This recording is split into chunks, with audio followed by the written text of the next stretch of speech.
आकाशवाणी औरंगाबाद. वैभवी जोशी ठळक बातम्या देत आहे.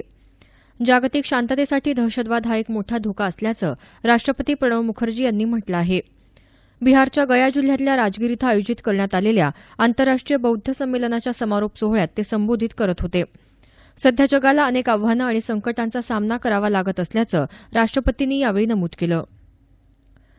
सरकार देशाला आंतरराष्ट्रीय हिऱ्यांच्या व्यापाराचं केंद्र बनवण्यावर लक्ष केंद्रित करत असल्याचं पंतप्रधान नरेंद्र मोदी यांनी म्हटलं आहे.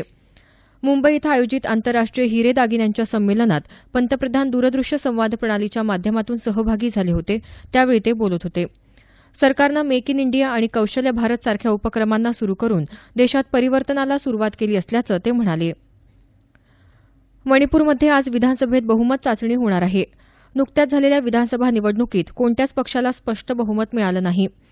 भारतीय जनता पक्षानं सर्वप्रथम सत्ता स्थापनेचा दावा केल्यामुळे भाजप उमेदवार वीरेंद्र सिंह यांची मुख्यमंत्री म्हणून निवड करण्यात आली. 60 सदस्यांच्या विधानसभेत काँग्रेसला 28 तर भाजपला 21 जागा मिळाल्या. भाजपनं 33 आमदारांचा पाठिंबा असल्याचा दावा केला आहे. नांदेड इथं काल राज्याचे अर्थमंत्री सुधीर मुनगंटीवार यांचा ताफा संभाजी ब्रिगेड संघटनेच्या कार्यकर्त्यांनी अडवण्याचा प्रयत्न केला. शेतकऱ्यांना कर्जमाफी देण्याच्या मागणीसाठी ताफा अडवण्यात आल्याचं याबाबतच्या वृत्तात म्हटलं आहे. नांदेड इथं आयोजित आर्यवैश्य समाजाच्या मेळाव्यासाठी मुनगंटीवार आले होते.